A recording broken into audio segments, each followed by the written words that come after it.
Hi, folks.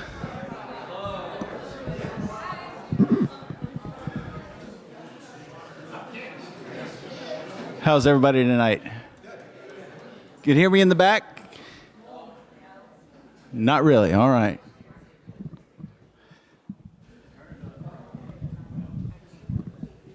How's that? Much better. All right. Well, good evening, everyone. And on behalf of the Working Men's Institute and the Owen-Maclure 200th Committee, welcome, and thank you for joining us tonight. A couple new faces in the crowd, so if you don't know, my name is Ryan Rokicki, and I'm the director of the Working Men's Institute. And I, along with Diane Sanders, have the privilege of being the co-chair of the 200th Committee.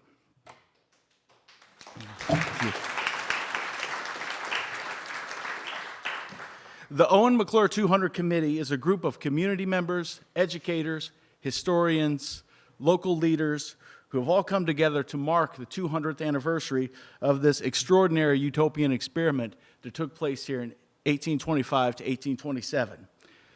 Members of the committee who are here tonight, will you please stand?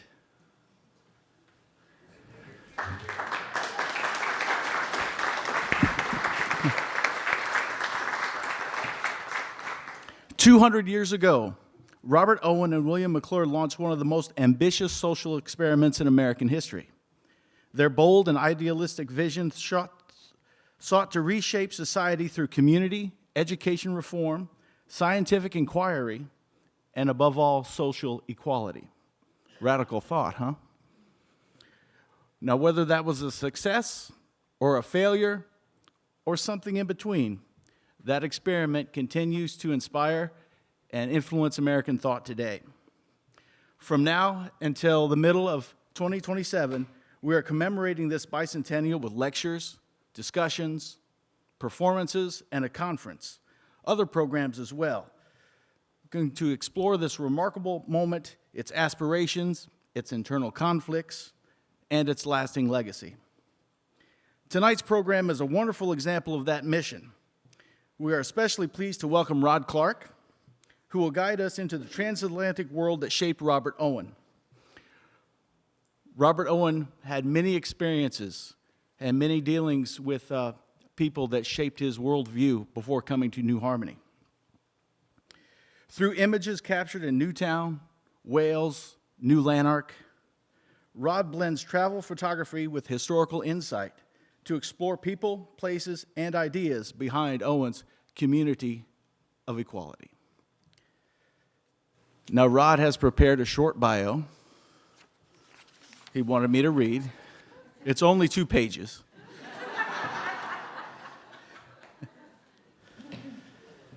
Writing one's own bio is like writing your own obituary for your funeral. You say whatever you like, and who the hell is going to argue with you about it? That said, our speaker tonight has these things he wants you to know about himself as it relates to his presentation. He is not an academic. He has not committed his life's work to knowing everything there is to know about Robert Owen. Somebody else did all the work, and he was fascinated enough to buy the books. And those books for which he is confident and eternally grateful that they were written. He's a fairly pleasant guy to be around, in spite of his sometimes too deep fascination with an eccentric rich guy from Wales in the 18th century and 19th century. I suggest do not bring up Owen if there's cocktails involved when you're around Rod. He does have a bachelor's degree in ag economics from the world premier academic institution, which may explain his interest in Owen's innovative financial experiments, but probably not. The most important thing he has to brag about in his life's work is how he somehow ended up in southern Ohio long enough to attract the attention and eventually the love of Lynn Suzanne Wilson. Applause for Lynn, putting up a rock. I think that was your Valentine's for the year, Lynn. He is serving on the advisory committee of the 200th anniversary of Owen and McClure's time here in New Harmony and enjoys the opportunity to occasionally introduce our town's history and fascinating culture to visitors at historic New Harmony tours. That is about all the creds he has for speaking tonight. besides the fact he asked the committee to please let him do it. That's a true story, he did. His past presentation here at the WMI was on the world of whiskey. It offered him a much more interesting material to work with than Robert Owen, but he maintains a commitment to keeping you engaged past the brief 30 minutes that Diane and I have allowed him to speak tonight. And I think I've used up 10 of that. Let's give a good New Harmony welcome to our speaker tonight, Rod Clark.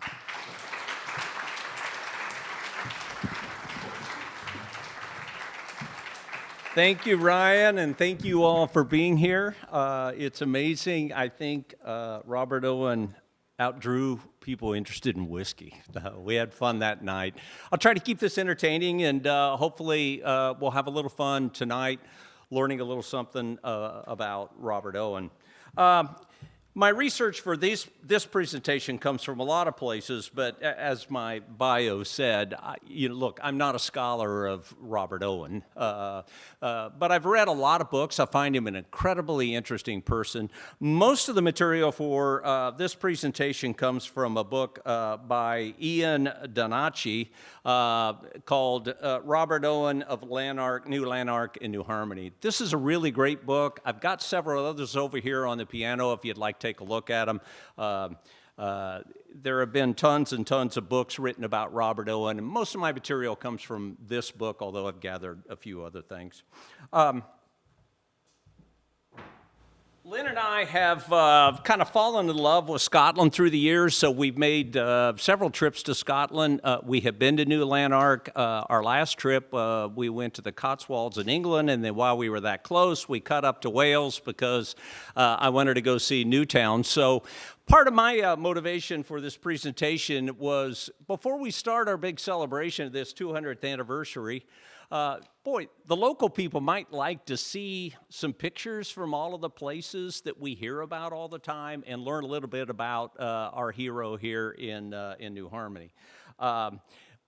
Colin, I'm going to tell you right now, I'm going to butcher some of the Welsh terms. You're here to correct me and tell me how they're really pronounced, okay?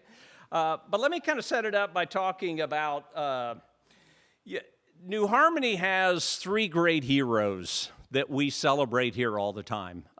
George Rapp, Robert Owen, and Jane Owen. And, a hero's journey is something that we've been talking about Tuesday nights up at Say's occasionally, about a hero's journey. And what you find out is your hero maybe sometimes isn't always exactly the way you thought he was.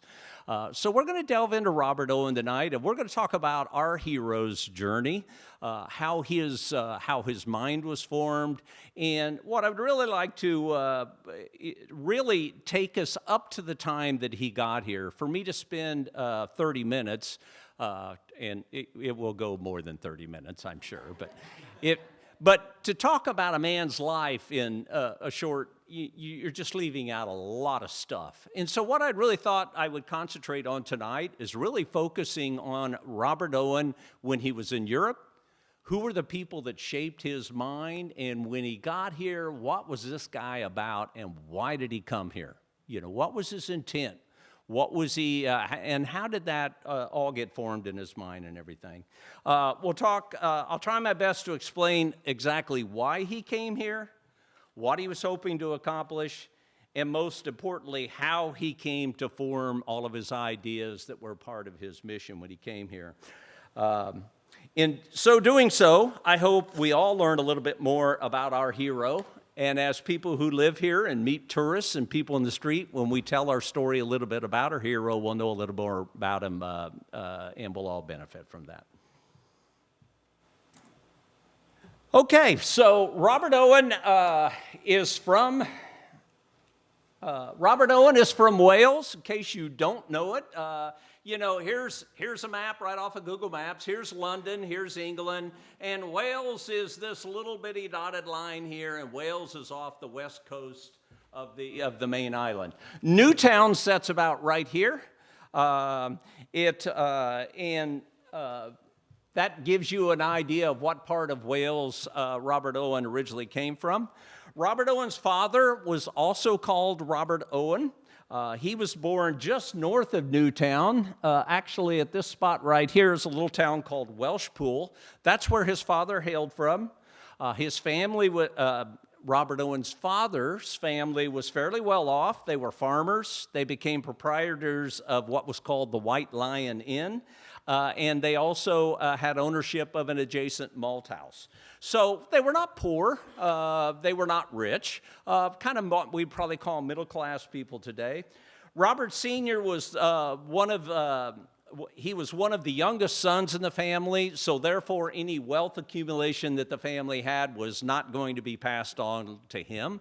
Therefore, he became an apprentice at a saddlery shop and learned the skill of how to working with leather to make saddles and things of that nature. And after he served his time doing that, he ended up marrying a woman named Ann Williams, who was from a respectable farming family in Newtown, where he set up his own saddler shop and later an ironmongery, where he worked with iron and made iron things as well.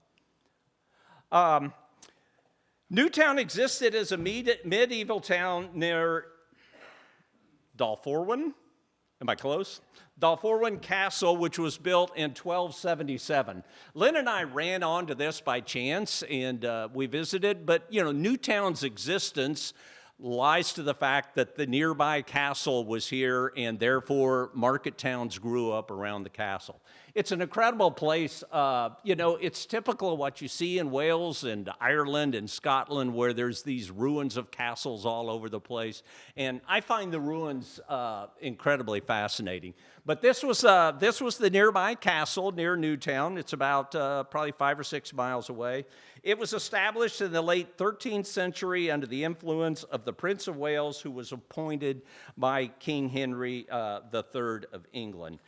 So it was built in 1277, so the land had been established for quite some time.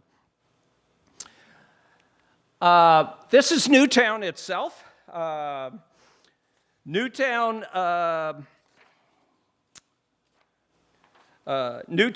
today it was renamed. It used to be called Market Town. It was renamed, interestingly enough, in 1967, but this is Robert Owen's hometown. It's also where he's buried.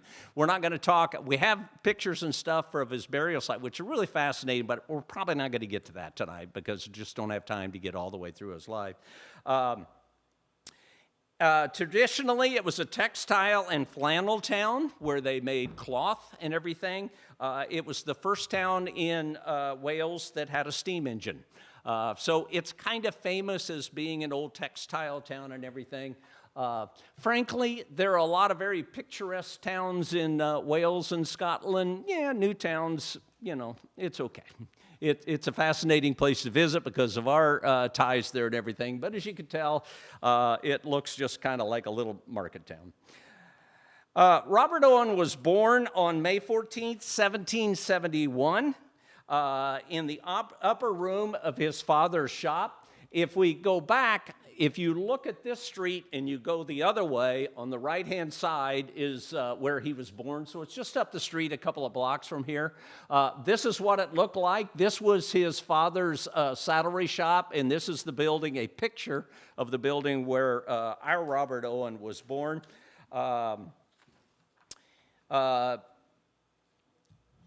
His father married very successfully to the woman I mentioned, whose name is Ann Williams. That's a term that's going to come up a lot in my presentation tonight. He married well. That seems like a strange thing to us today, but that was a big deal about getting married back in those days, was making sure that you married someone who had some money or had some land or something of that nature. And Robert Owen's father, Robert Owen, certainly did that when he married Ann Williams, and that's where he set up shop with her family's help. Today, the birthplace of Robert Owen, this was a picture of the room that Robert Owen was actually born in, which is upstairs of the building that I just showed you. And ironically enough, today, the birthplace site of one of the great socialists that the world has ever known is now a commercial bank. This is the site where he was born. It's in HSB Bank. You'll notice they've got the Robert Owen Memorial Rooms in there, and there's a plaque on the side of the bank that actually says, hey, this is where the guy was born. Now, right across the street from this is the Robert Owen Museum, which we're not going to talk about tonight because maybe we'll cover that in another presentation later on.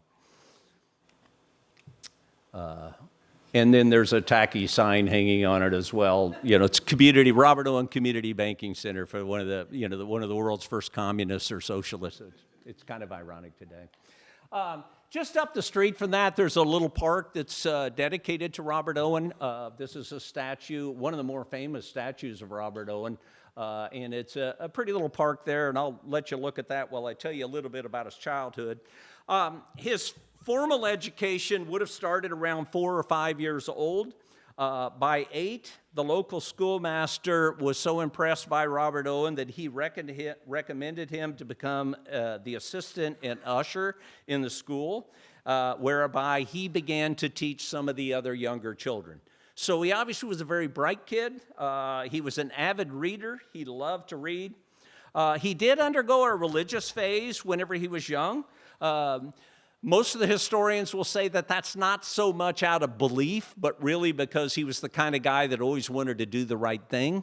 And, he stayed within the lines. And so he was a religious person, probably not out of belief, but more just because he wanted to be a good guy and be a good kid. He had an older brother, William, who left Newtown for England and settled in London. We'll talk more about him later. He had a second brother, John, who did as well, and John eventually settled in Canada. And I didn't do the research to find out more about what happened to him, but he had 2 other brothers. One ended up in London, one in Canada. I'm going to be talking about all these different places, and it'll give you a sense. Here's Wales, where we were just at, and it'll give you a sense as I start to go through some of these things. Numbers 1 and 2 on the map, this is Newtown. Number 2 is down here at London. Robert Owen left Newtown when he was 10 years old. He left Newtown at 10 to go live with his elder brother, William, who was working at a saddlery shop, and he eventually ended up owning the saddlery shop. William, his brother, did, and he did quite well there. Through William's efforts, Robert eventually took an apprenticeship with a man named James McGoofog. I'm not sure I'm pronouncing that right. James McGoofog had married quite well. He married into some money, and he ended up using that money to open a linen and woolen drapery in Stamford, Lincolnshire, which was about 100 miles north. So, here's Robert Owen, who's 10 years old, lives with his brother a short while, takes an apprenticeship, and lives up here where he was given room and board as a part of his apprenticeship. During the first year, he got no pay whatsoever. The second year, he made £8, and in the third year, he made £10 with room and board. That's how the world worked back in the days of guilds and apprenticeships, and that was just sort of a normal process for him. McGough, because he had married so well, he kind of catered to the well-to-do. This is a very wealthy area of England. It was at that time, and so he came to learn to get along with people who had a lot of money and, were sort of well-to-do. McGough could not have been, McGoofog, I'm saying that wrong. McGoofog could not have been a better mentor. McGoofog apparently was an honest, hardworking, very well-respected, church-going, and likable man in his community. A lot of people looked up to him. Robert Owen was asked to stay at the end of his apprenticeship, but he chose not to because he said that he felt like he had learned that all there was to learn there.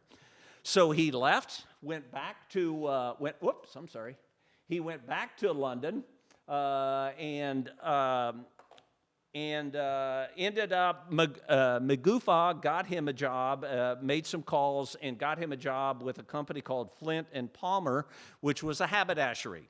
They made hats at London Bridge. For those of you who have been to London, right by London Bridge apparently was where Robert Owen's haberdashery, where he worked. That was a small retail place, and it was very busy. He had to work like crazy there because they were very busy. He was unhappy there, and he asked his father's friend to help him find a different job. So now Robert Owen is 17 years old, and he took a job as an assistant to John Satterfield and Company in Manchester. Manchester being up here. Now, Manchester's a big town. Manchester's a city by this time. Satterfield and Company were silk and linen drapery people, and Manchester was quickly adopting spinning machines and technology, and after a short while, Owen borrowed 100 pounds from his brother and invested with a guy named John Jones in equipment of his own, and he left Satterfield to start his own company. Okay, he's 17 years old, and he started his own firm that was going to start manufacturing spinning machinery for the industry. Now remember, spinning machinery is new. This is cutting-edge stuff because, textiles and everything have been made at home by hand and everything, and this was a new thing, and Robert Owen took the risk to borrow money from his brother, leave a good job that he had to start his own company doing that. He did quite well for himself. The relationship with Jones ended, and he ended up running his own company for about 3 years, and he did quite financially well doing that. At the age of 20, though, he was offered the job of running a large factory for Peter Drinkwater's new mill in Manchester that employed 500 men, women, and children for 300 pounds per year. Okay, so now Robert Owen's 20 years old. He's making 300 pounds a year, which is a fairly decent amount of money, and he's managing over 500 men, women, and children at 20 years old.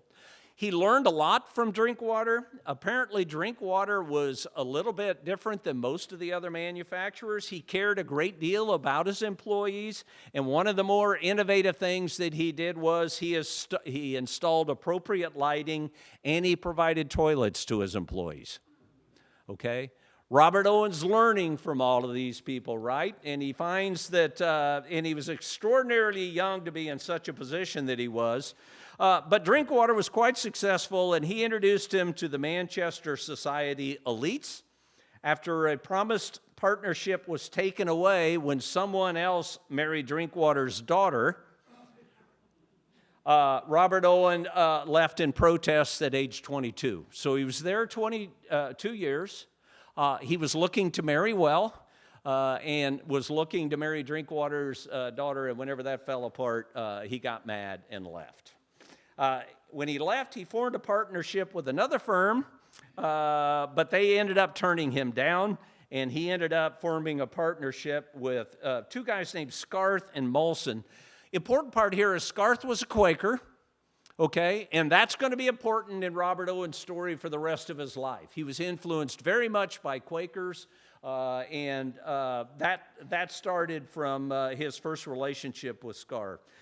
They contracted for a steam mill and were planning to build factories, but that relationship soon dissolved.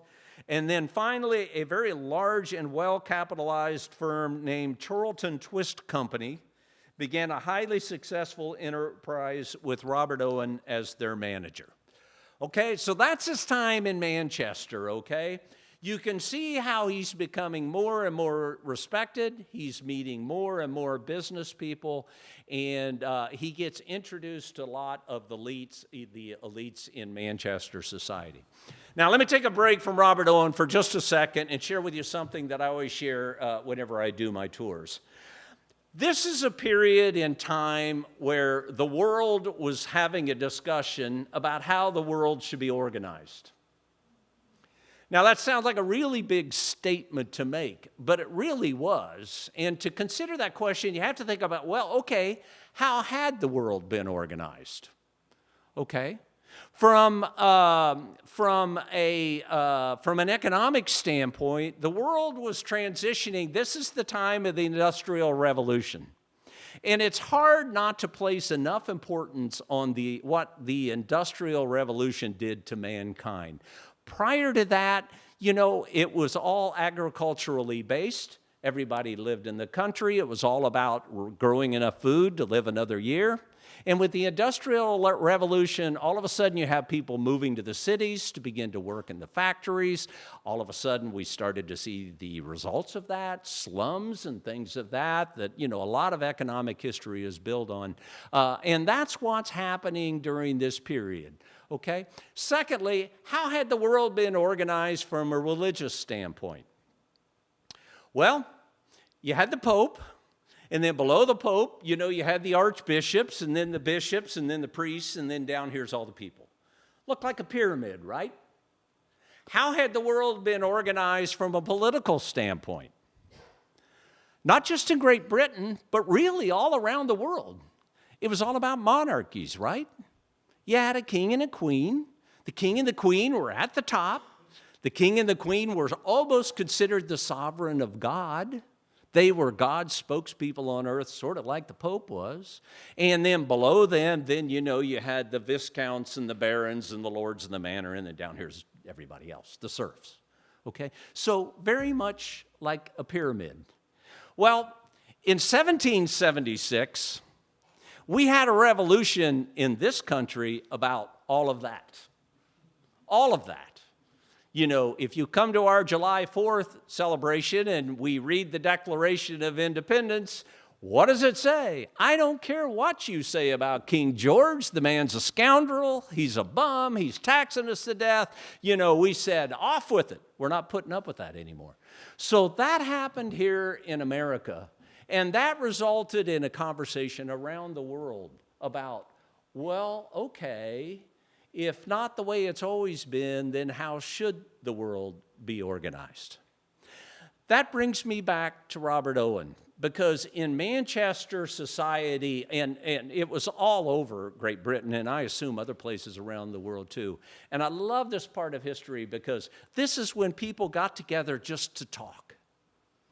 Just to talk about, well, how should we do this? There were societies, philosophical societies, and coffee houses, and all these different places where people got together to just talk about trying to figure out how to make things better.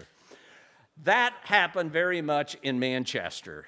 Manchester attracted intellectuals and progressives from all over the world because of the transformational role that Manchester was playing in the Industrial Revolution.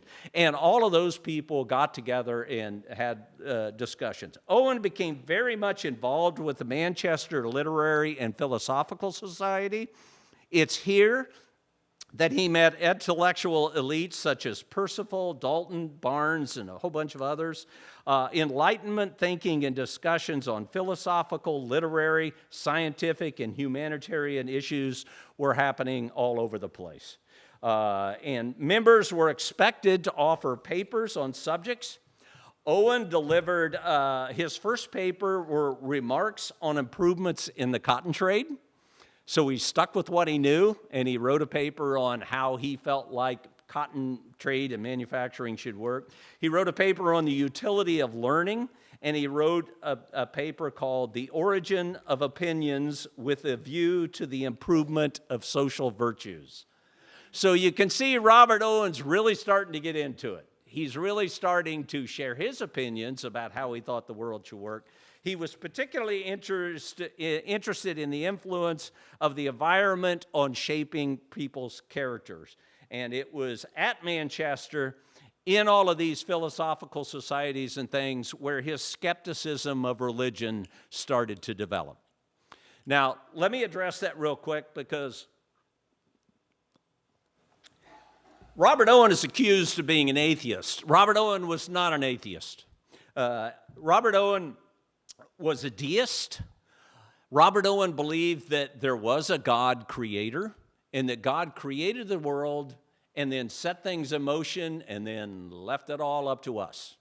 So he did believe in a God. He believed in a God creator, but he believed that that God was not actively involved in our lives and telling us what to do and things after that. And that's really important in understanding Robert Owen because a lot of people accused him of being an atheist, and he really was not. And all of these thoughts came out of that time in Manchester. Okay, As manager of Charlton Twist Company, it was necessary for Robert Owen to make trips down to Glasgow quite a bit, or up to Glasgow. Glasgow's way up here in Scotland. And he started making those trips in 1797 or 1798. Glasgow, like Manchester, had become a principal manufacturing center for textiles, and it was there that he met a man named David Dale.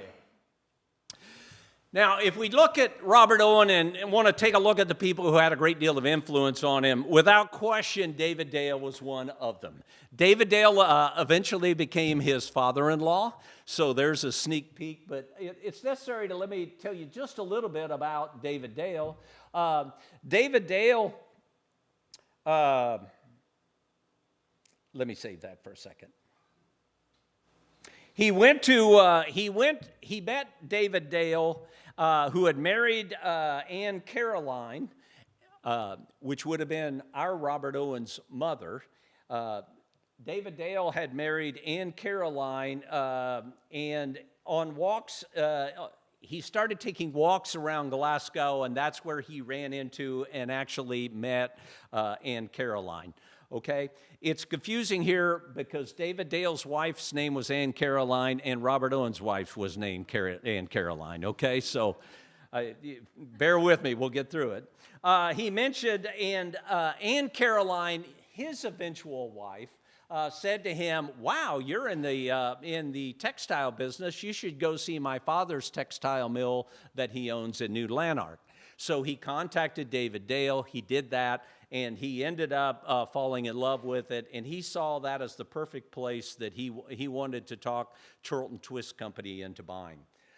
He discussed that purchase with partners in the Charlton Twist Company. They negotiated purchasing the mill from David Dale, and they formed the New Lanark Twist Company.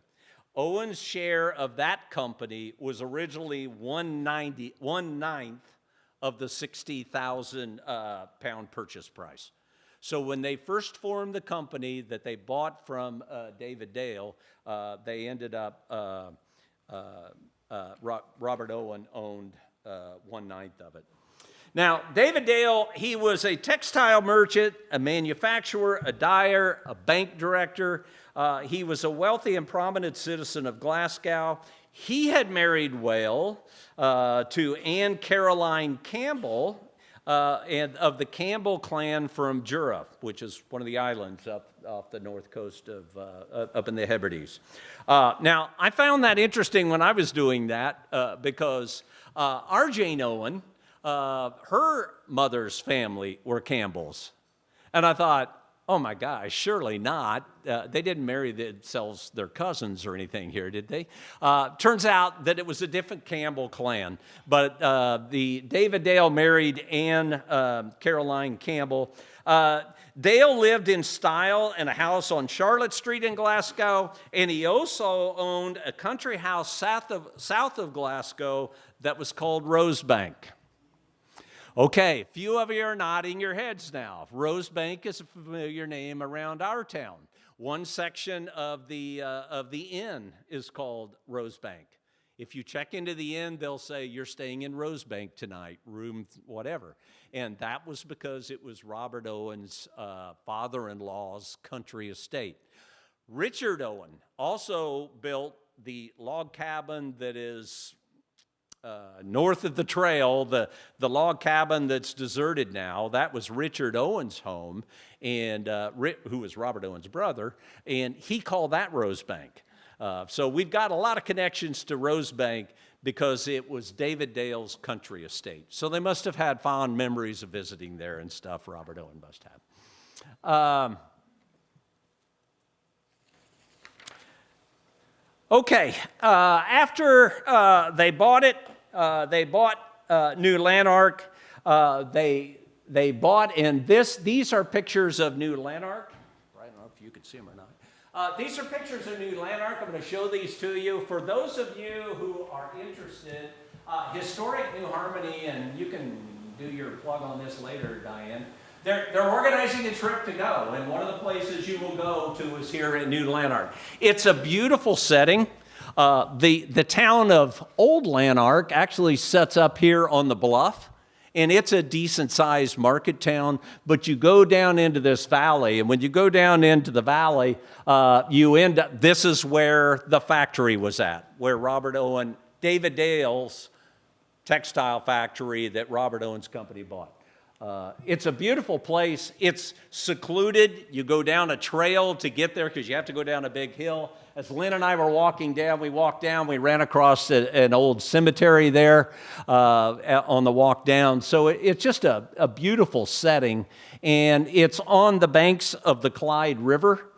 The Clyde River runs north and goes by Glasgow. This is the Clyde River here that cuts up through this valley, so you can see it's a really beautiful setting.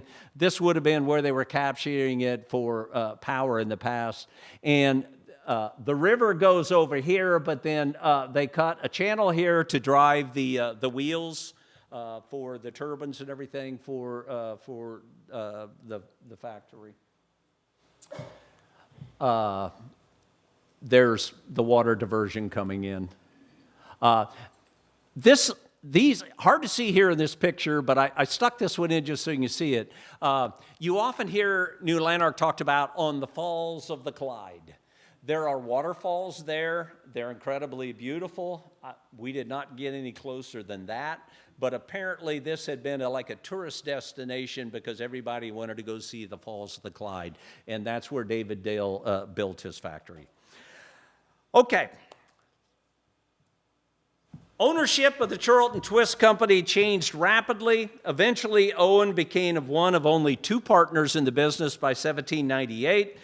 Meanwhile, he became entrenched in the business of running the mill at New Lanark. The courting of Anne Caroline continued. She agreed to marry him as long as her father gave his blessing. The deeply religious Dale took some time to acquiesce, but eventually did so.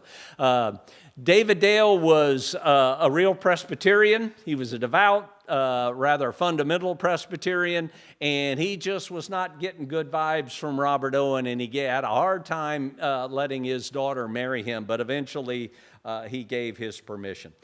They honeymooned back up in Manchester, and within a few months, they moved back to Scotland, or moved back up to Scotland, where the running of the mill occupied all of Owen's attention. So he was a part owner of the business, and he became the manager of the mill there. Now, there were a lot of things that Robert Owen, we're going to kind of start to talk about it. You know, when we talk about our heroes, sometimes we don't look at the other side of, we always want to talk about here in New Harmony about what Robert Owen did from his social reforms and all of those things. Let me remind you, Robert Owen was a business person. He was a real businessman, and when he got to the factory and started running it, he realized there were a lot of things that had to be done.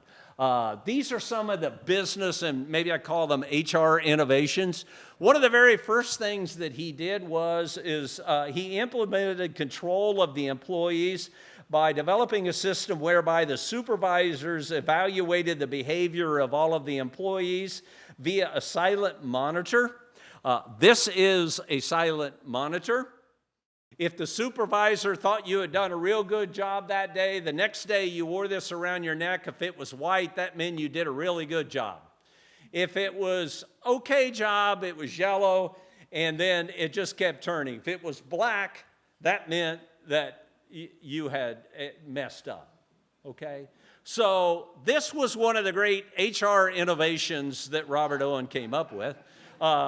He started using shame, perhaps, but this is important. Robert Owen believed that deep down in everybody's heart, they wanted to be good. And so just pointing out, I feel so bad, I wasn't good yesterday. I don't think this would work so well today, but that's one of the things he did. Now, unbeknownst to me, that was not a Robert Owen innovation. He adopted that from one of his Quaker friends whose name was Joseph Lancaster. He had used it in the schools that he was running for the schools, and Robert Owen adopted it and started using it to get his employees under control at his factory. Strict discipline had to be kept. Inspections were made to reduce thefts because there was a lot of thefts that happened and everything. People were dismissed if they committed fraud. Habits of order and economy were strictly enforced. Cleanliness, order, and good character were demanded. He was a ruthless business person. There wasn't a whole lot of slack on things like that. Minimum age to work was 10 years old. Those from 5 to 10 years old would be allowed to attend the school that he formed free of charge. Okay? The fact that he put the age limit at 10 made him a radical, because children of much younger ages were working in other factories, but that was one of the innovations that he adopted here, was not to allow them to do it until 10. Temperance on alcohol was ordered because there was a lot of drunkenness and everything whenever he got there. Robert Owen never did drink. When he got here to New Harmony, that was one of his tenets, to say, nope, none of this alcohol stuff and everything. And there were certainly none at his factories. Sanitary inspections were required of all the housing. I'm going to show you pictures of their housing where they lived. They did sanitary inspections, and if your living quarter was not clean, you got in big trouble. Religious toleration was recommended. Not so much because he was a religious guy, but because he knew everybody had religious beliefs, and he thought that would create a sense of community if they all had tolerance for each other in their religions. Okay? And this one's really interesting.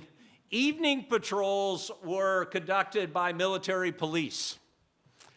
So, he was, we think of him as a real touchy-feely, soft, benevolent, he was running a tough shop here at his factory. Okay, these are some of the social innovations that he adopted there at the factory. He introduced a factory store. I'll show you some pictures of that in a second, where workers could turn in their tickets for wages. He developed a system where you were given tickets based upon the number of hours you had worked or how well you had worked. Then you could redeem those tickets at the company's store for goods and things, and you could buy things. That was real innovative. He established sick funds where people could put some of their paychecks into a sick fund. That way, if they ever got sick and couldn't work, they would have something to fall back on. He established a savings bank where they could also put money away for savings for later on. And, I made comments about the children at age 10. So he jumped into this role as factory lord and implemented a whole bunch of changes there, which ended up becoming very successful. When you take the tour at New Lanark today, they take you through a lot of the buildings and everything. This is the building that was their company store, where that Robert Owen set up, where you could exchange the time cards and everything for goods. These are some of the pictures of the living quarters. I showed you the pictures at, the big long brick buildings. A lot of those were housing. A lot of them were dormitory type housing. And this on the tour, they have these set up just to give you an idea of what the living quarters look like. This is what you were expected to keep clean, and they had inspections and everything. There's your bread box, honey. Lynn's got one of those at home. And that is back to the savings bank. Got a few more here. This is a picture of the school that he created. I mentioned that children 5 to 10 could go to the school. Robert Owen loved dance. Dancing was a big part of the schooling that they taught there and everything. He was a huge educational reformer, and we're not going to get into that too much. I've been telling the guys organizing the conference, somebody's got to talk about what Robert Owen did with education, because he was on the cutting edge of all that stuff. These are just some of the other pictures from the displays and the stuff that they have there. That's the road I told you had to walk down to come in.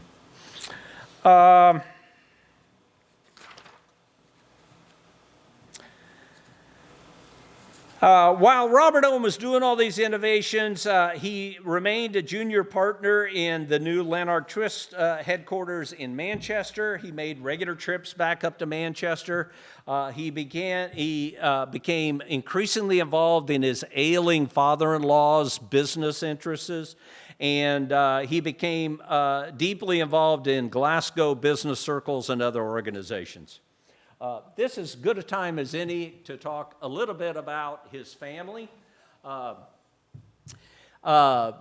David Dale was the first child that was born to him and Anne Caroline.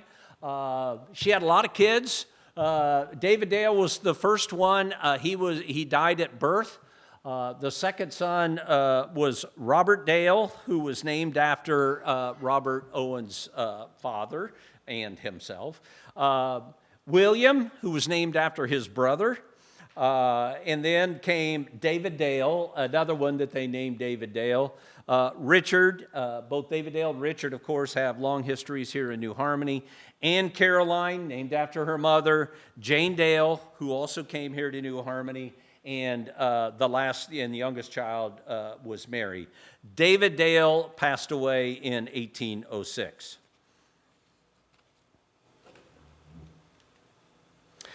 Okay. I'm going to go through this very quickly, but it's important to understand how Robert Owen's frame of mind came from and how he evolved before he got here. Owen was a hardcore business person. Frankly, he was not particularly liked by his employees because he was so hardcore. He was running one of the largest factories of its kind in the world, and his attention to mechanical and engineering challenges were paramount to him. And he actually added an hour to all of their work days. So sometimes we get caught up, again, thinking of the benevolent Robert Owen. Don't forget, the man's a businessman, okay? And he wasn't particularly liked. But all of that changed in around 1807 when the U.S. banned exports of cotton to Great Britain. When that happened, Owen had to shut the mill down. He continued to pay his employees for 4 months during the shutdown, and that certainly added to his reputation with the employees. They liked him a little better after that. He suggested to his partners that they implement an infant school and additional schools in order to improve the character of the workforce. In addition, he suggested a public kitchen. These ideas were not well received by the other partners, and Owen rallied a new group of investors to buy out Charlton's interest in New Lanark. And when that happened, Owen became the senior partner. So now Robert Owen has control. Okay? Again, this is a pretty sharp businessman. Okay? The partnership became strained. That partnership became strained, and on Owen's insistence on spending more money on the schools and due to a financial traction that Owen got into with one of his partners, he became financially committed due to a banking situation that David Dale had gotten into that he kind of inherited.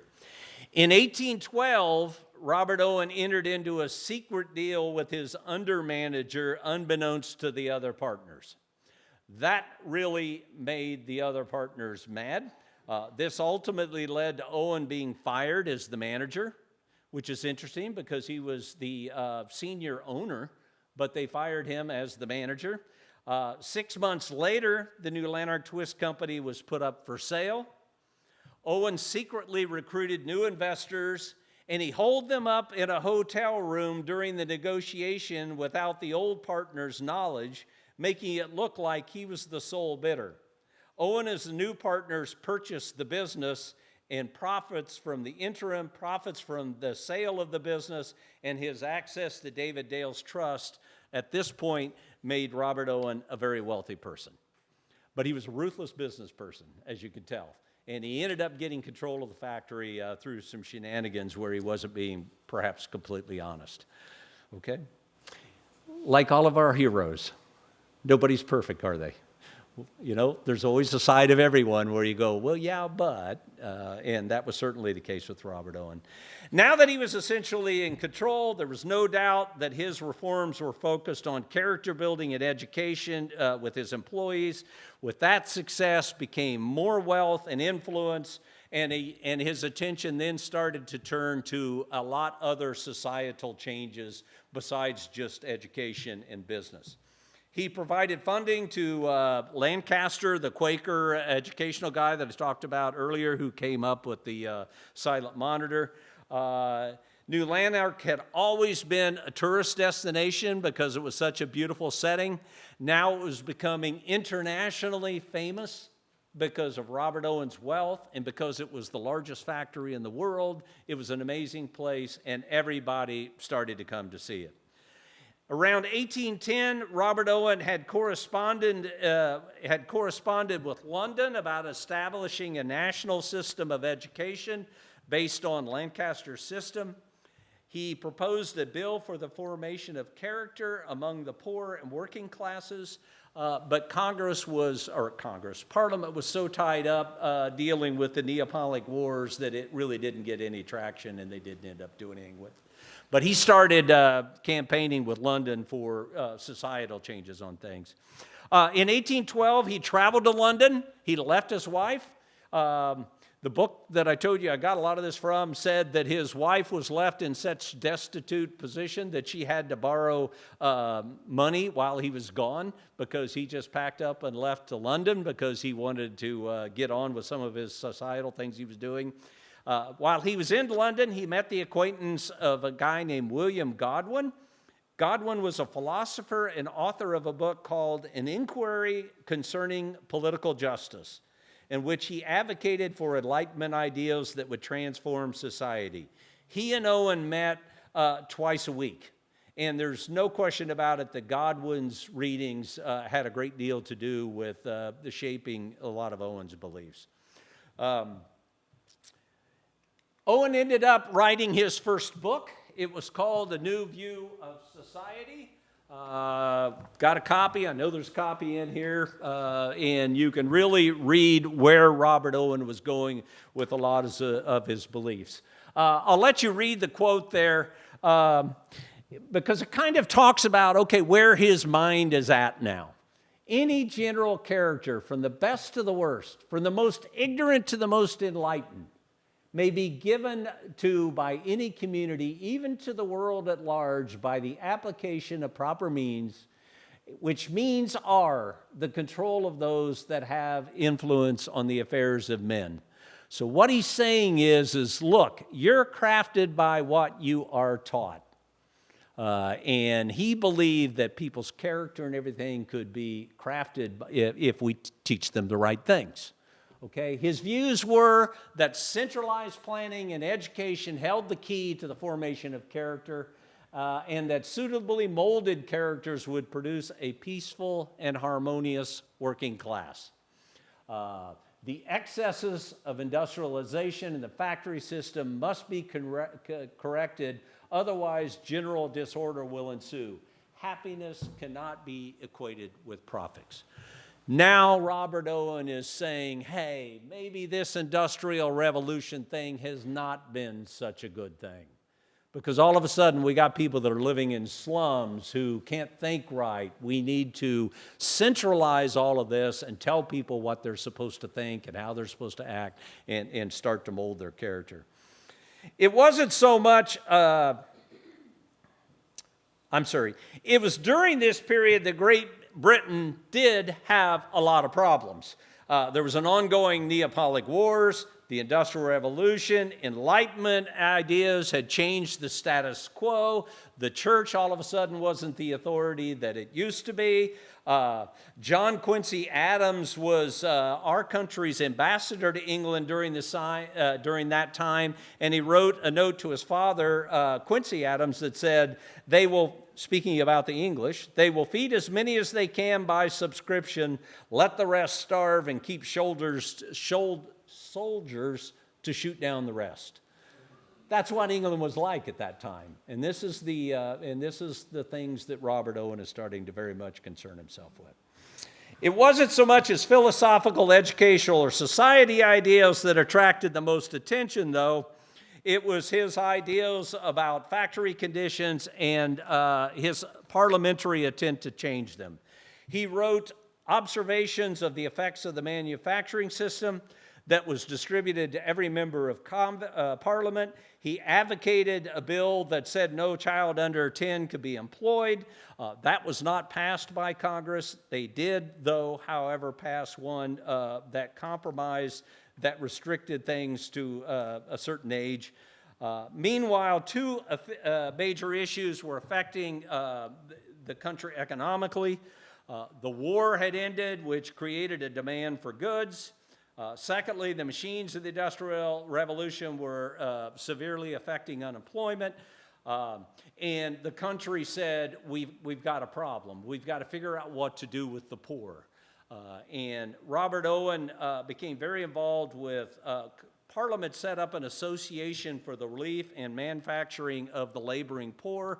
Robert Owen was originally asked to give a presentation at that meeting, and then they kind of uninvited him for some reason. But he went ahead and printed his speech in the newspapers, and apparently they sold quite well. He proposed that the best way to solve the problems of the poor were to create communities of about 1,000 to 1,500 acres with 12 to 1,500 people involved in agriculture and industry. This was the design which he proposed. And this was the design that he was proposing to England, that we take all of these poor people and bring them all together and put them in their own town where they can have their own agriculture society, so on and so forth. That looks, interestingly enough, a lot like what he had planned here. And we'll get back and talk about that more in just a second. Okay. He was quite a self-promoter. After his ideas got published in the newspaper, he actually set up gatherings in London to promote his community plans. They were a huge success. They brought a lot of praise and criticism. He ended up forming a business called the Villages of Unity and Mutual Cooperation. And his propaganda and everything that was put out really started to take a real hint of millennialism and a new world order. He started to use those kind of words about what he was trying to create. And that new plan for society was very much about character formation, popular education, poor relief, and the adoption of his community plan. That's where he was at right before he decided to come to America.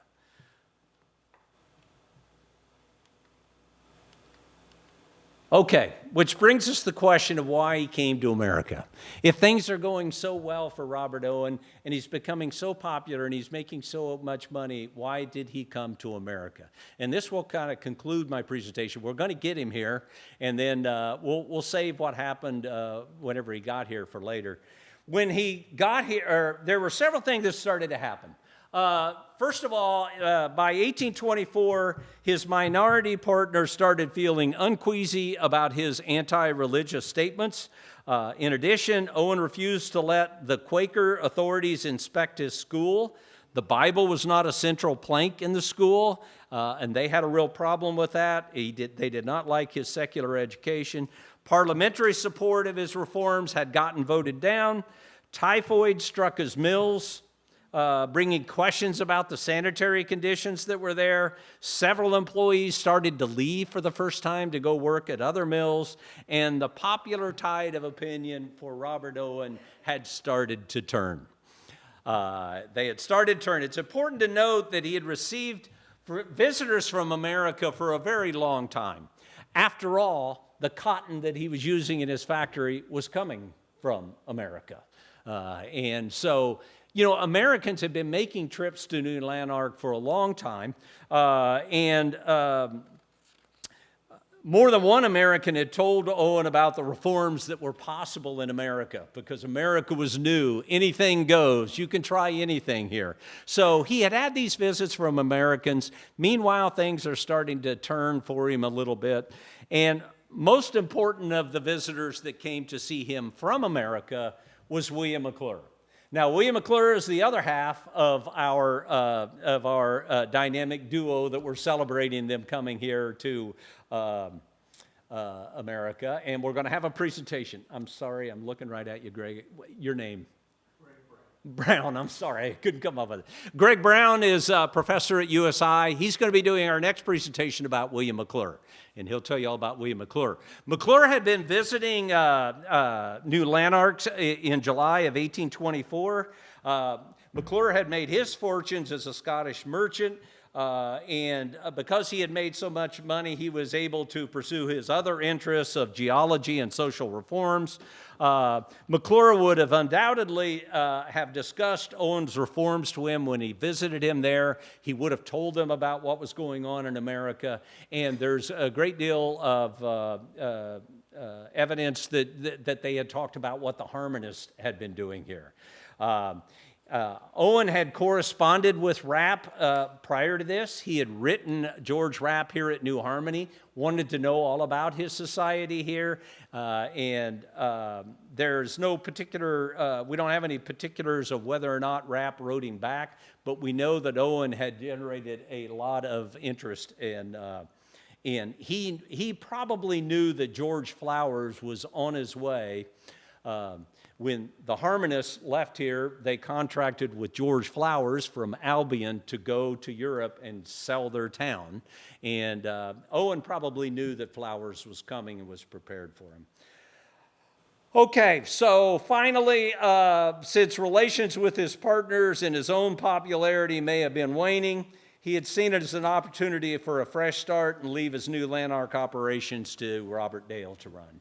And so he did. He came to America. So once again, he leaves his long-suffering wife and young children to come to America.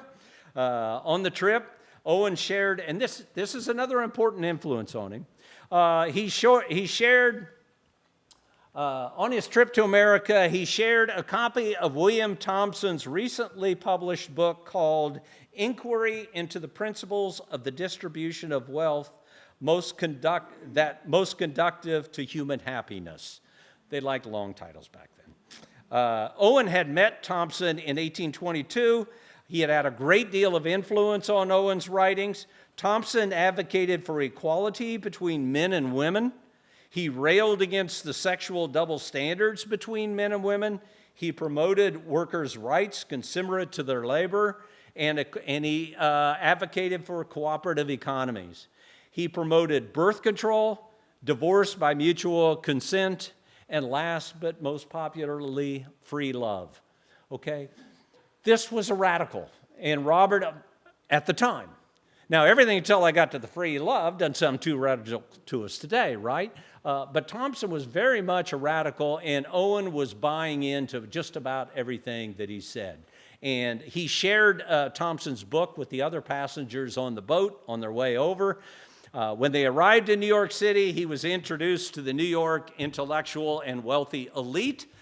They were extremely excited about him being there. He traveled to Albany by steamship, went straight up to Albany, where he met with Quakers and they told him that Thomas Jefferson favored communities that were organized in a confined manner. Again, more substantiation to where his head was at and what he was doing. And he also came to admire the Monrovians and the Harmonists who advocated for, but he never really advocated for a state making it happen. Okay? So he makes this trip up to Albany, which is the capital of New York, of course. That was a famous trip. It was reported in newspapers. Just to give you an idea of the popularity, I'm not going to read all that to you, but if you want to read through some of it, the newspapers were reporting what Robert Owen's ideas were and what he was getting ready to do here in New Harmony. You know, he has drawings and plans, and these plans together with general views for the intention to submit to the Congress of the United States. Okay? So apparently, you know, Owen was on a mission to introduce his plans not just to people, but to Congress as well.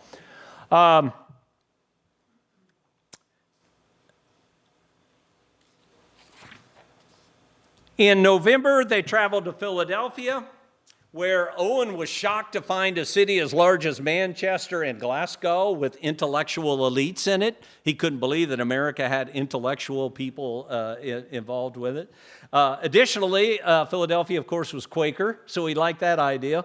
He had a frantic schedule of meetings with the intellectual and scientific elite, including a speech he gave at the Franklin Institute. He met the editor of the National Gazette, where he gave him a copy of Thompson's book. And it was there that he met everyone from the Academy of Natural Sciences, including Thomas Say, Charles Lesueur, as well as Marie Frontegeot, who was McClure's protege, Truce Speakman, and others. So he met all these intellectuals while he was in Philadelphia. Later that month, they traveled down to Washington, where he had private meetings with John Quincy Adams, who he had met in London because he was our ambassador to London, William Crawford, who was Secretary of the Treasury, and John Calhoun, who was Secretary of War. He was later granted an interview with President Monroe. And lastly, and most interestingly, there were a bunch of Choctaw and Chickasaw Indians in Washington, D.C., negotiating about some treaties, and he met them, and of course, his ideas instantly went to, oh, I've got a lot I could do to help them. And so that was a big part. After that, they made the arduous trip up to Pittsburgh. That, of course, was a land trip. They made it to Pittsburgh, and after spending a few days talking with, all of the wealthy people in Pittsburgh, they made a trip just upriver to Economy, Pennsylvania, to have a meeting with George Rapp. And I just put this on here to give you an idea. Interestingly enough, the Ohio River flows straight north there. So it's going north, and Economy today is called Ambridge. I have some pictures of that too, but that's not about Robert Owen, so we won't pull those out. Okay, we're about to wrap up. Hang in there with me, Diane. After they left Economy, they traveled on down. They made their way to Cincinnati, where they were heralded there, and he gave more speeches there, and everybody was excited to hear what he was doing there. Then they traveled down to Louisville. One of the more interesting things there is they met a person from Mexico there, and of course Robert Owen took that opportunity to find out what was going on in Mexico and everything. And Robert Owen, after his failed experiment here, had suggested perhaps it would work in Mexico, and undoubtedly it was probably because of that conversation he had with somebody from Mexico. They left from Mount Vernon on the 13th. 2 days later, they reached Evansville and then Mount Vernon. Robert Owen and William, his son, took horseback up to New Harmony and arrived on December 16th. Frederick Rapp, George Rapp's son, or adopted son, met them and gave them several days of touring here in New Harmony. Owen made a quick trip over to Albion, where he met Flowers again. He returned to New Harmony, and negotiations ensued, and he purchased 20,000 acres of land and buildings for $125,000 in installments, with $20,000 down on January 3rd. So now Robert Owen is here. He has bought it. I've got one little piece of stretch, because this is crucially important for us to get to what Robert Owen did here. After he bought the town from the Harmonists, he made a quick trip down to Shawneetown, and then they set out for the east again. Owen conducted a frantic propaganda campaign with stops in Cincinnati, Economy, and finally Philadelphia, where they met again with Say, Lesueur, Frontegeot, and they wrote to McClure begging him to relocate his Pestilonian educational endeavor here to New Harmony, which of course he later did. They traveled back to Washington. In Washington, they were given permission to speak in the Hall of Representatives at the bequest of the Speaker of the House, Henry Clay. And at a second request of the incoming President, Adams. So Robert Owen is one of the only people who ever gave 2 speeches to joint sessions of Congress. And it was out of the invitation from the Speaker of the House and the incoming President. So you can see He's famous. People are real curious about what he's doing here. After they left Philadelphia, he actually met Jefferson at Monticello, and he met James Madison at Montpelier. And so, you know, he met both Jefferson and Madison as well while he was there. And his 100 days of propaganda ended in Philadelphia, where he was received back with great enthusiasm. His trip had been a huge success. Unfortunately and amazingly, there was very little plan. It was all propaganda. He loved talking about what his plans were here in New Harmony, but left undecided were what plan of property ownership that he had planned, what criteria would govern the membership, if there was indeed to be common ownership, how would his substantial fortune play into that, and would they be employees? Would the people come here be employees? Or, you know, how was all that going to work? And there was none of that really spelled out, okay? These are a couple of pictures. This is back at New Lanark. These are on the rooftop. There is a memorial there to Robert Owen on the rooftop. Just a couple of pictures for those of you who may end up going. This was the house he lived in. One last thing, and I'll conclude with this. When Owen got back from his propaganda tour in April 1925, he found New Harmony bursting at the seams with people. His propaganda campaign had worked. People from all over came here because his triumph in Washington had effectively created his doom here in New Harmony, though, because all those questions were left unasked. Who would work for Owen? Would they live off of his bounty? And that's the rest of the story of what happened here in New Harmony. And then we can talk about what happened after he left here. And that perhaps will be another speech for another time. I want to put that on the screen because these are some of the people that had a great deal of influence on Robert Owen, shaping his mind, how he came to the character and the ideas that he had. I can leave those on the screen while I ask any questions that you might have.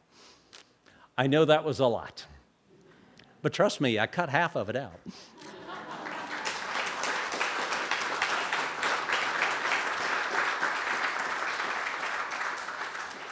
Any questions about anything? Yes, sir. What was his view on slavery since he was operating cotton mills with United States cotton? That's an extremely interesting question that I don't think there's really a very good answer for. I don't think he wrote much about it. When Lynn and I visited New Lanark and I took their tour, whenever we got to the where we got to the store, I finally told them, well, I told the tour guy, well, you know, I'm from New Harmony. Well, she got all excited, you know, because I was from New Harmony. But the very first question she asked me was, I understand in New Harmony he wouldn't allow blacks to join the community. Is that true? And, you know, I'd never been asked the question before. And I've never, ever seen that. Linda or anybody else, have you ever heard? Owen believed very much. Go ahead, Greg. It goes with his theory that you form the character of the person by their early experiences, their education. And so looking at people coming out of a background of slavery, he didn't believe they would be able to fit in. Yeah. Oh, that's too bad. Wasn't there a community that he was somebody was involved with down in Missouri or down in Arkansas? There was a Yes. No, I can't remember the name of it, but there was a. Well, actually, yeah, that was Francis Wright. Yeah, that was Francis Wright, and we'll save that one for later. But there were Owen communities, though, that broke off in many, many different places in the United States. Davidale was a real anti-slavery. Yes. Now, Davidale and Robertdale very much were. Yeah. And he founded not only the Chamber of Commerce in Glasgow, but they broke off a group of people who were anti-slavery. and they had a big campaign about it. You're talking about the original David Dale. Original David Dale. Well, and Robert Dale, our Robert Owen's son, and David Dale wrote very much anti-slavery things. So there was very much of an anti-slavery legacy. They probably got that from their grandfather. Yeah, probably did. I never found anything where Robert Dale wrote specifically about slavery. I really haven't. Yeah. So in the New Harmony Constitution, Robert Owen believed, of course, in equality, so that's why he wanted everyone in his community, they were all equal. When you read the Constitution, it omits anyone other than white. Yeah. So there's You know, product of his time. Not making any excuses for him, but I just haven't found hardly anything where he came out and really spoke against it. Look, it's where all this cotton was coming from. You know, this cotton was being, raised and picked by slaves in America. And so, he wasn't going to take much of a moral stand probably because it was going to hurt his business. Yes? During World War II, was the new landmark facility or town used for any military or hospital? Was there anything about World War II when you visited there? No. No, I don't remember anything. Do you, Lynn? No, not really. I mean, there's stuff all over Scotland because, they lost so many people. There's a memorial in every town for World War I and World War II, but I don't recall anything in particular about World War II. New Lanark is a World Heritage Site, and I know Connie did a lot of work trying to get us included with that designation whenever they got, it didn't work out that way, but it's a World Heritage Site, and I'd highly recommend you go see it. It's nothing else, just a beautiful place. It was really interesting that he was so easily able to leave his wife behind and two of his daughters behind. And you didn't talk about how that was so easy for him. I thought, and then when he went back, he didn't even go back to them. He went back to London. Yeah. So it's just, marrying into and convincing his father-in-law that he was going to be the best husband and have this great family. It's just interesting how that all... It is. I feel fairly confident saying that he was probably not a very good husband and maybe not a great family man. But I kind of started this talking about a hero's journey. Part of the thing of a hero's journey is look, they're still people. And, they're still humans. And they have a yin and a yang, and they have a good side and an evil side. And Robert Owen certainly had his. But he sure developed strong children here. They all were very accomplished. Yes, he did. And part of Anne Caroline's health was not good, his wife. Her constitution, as they used to say back then, was not good. And they say, it probably had a lot to do with she had like 6 or 8 babies, She just, she was always pregnant all the time. But he was, and I'm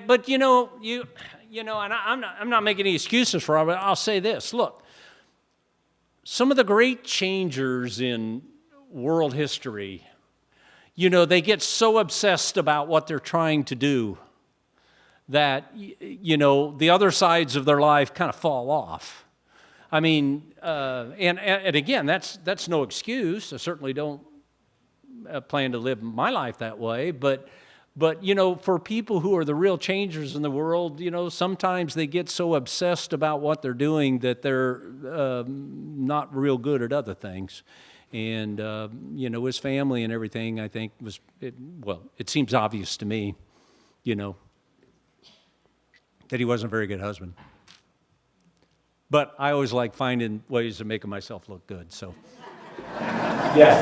I'm sorry if I missed it at the first time, but could you say a little bit more about the impact of that Swiss reformer and the naturalist, the physician and naturalist? Oh, Swiss, Pestalozzi? I'm sorry? I'm sorry. Up here I'm getting.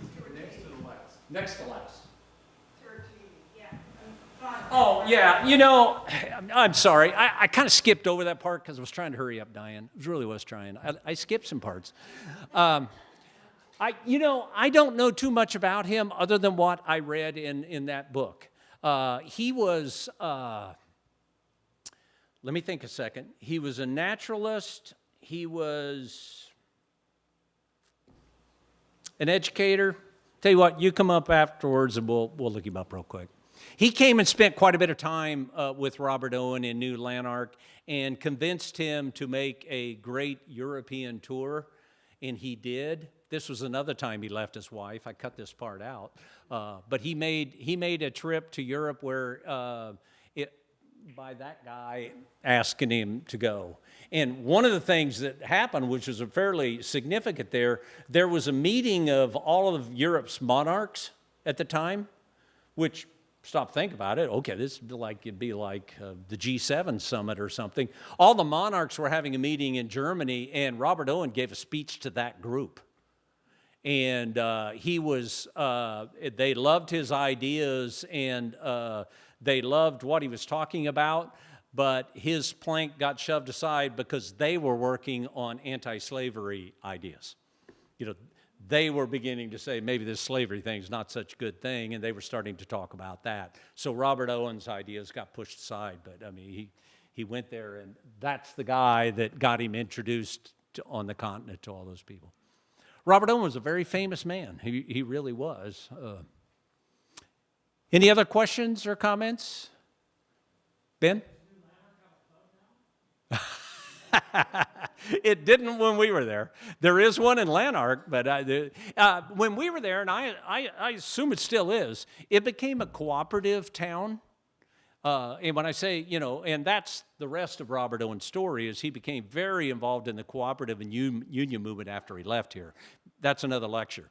But New Lanark now there's cooperative housing there. There are people that live in the apartments and stuff there, and it's all on a co-op system. They buy their food on a co-op system, and you know, they're giving that a shot whenever we were there. I don't know if it's still working or not. Get the hook.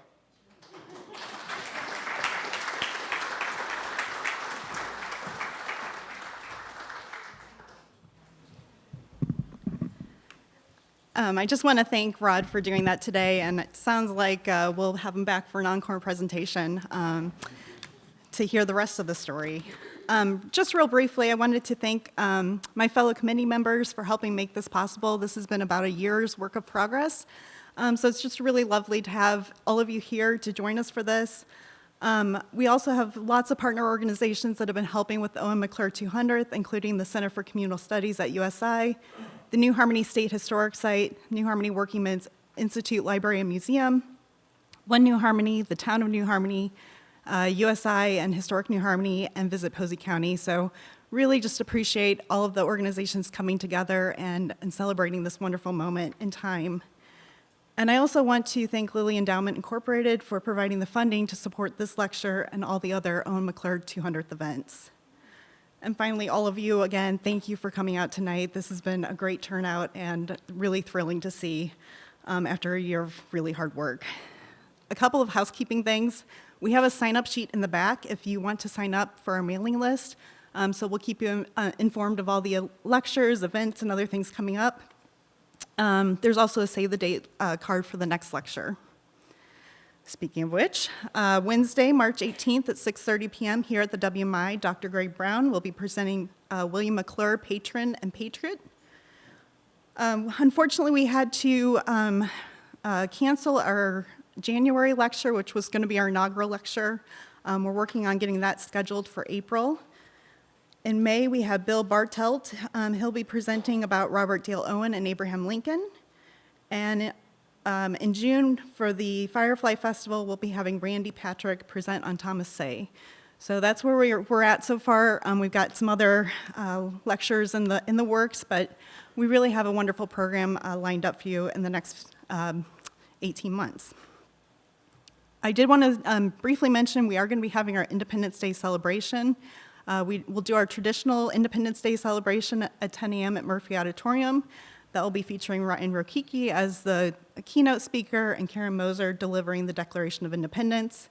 We are hoping to have an evening celebration that night at the Athenaeum featuring live entertainment, food trucks, and a drone show. So We're still working on getting all that set up, but looking forward to that. And then finally, in November, we're going to be having an Owen-Maclure 200th conference.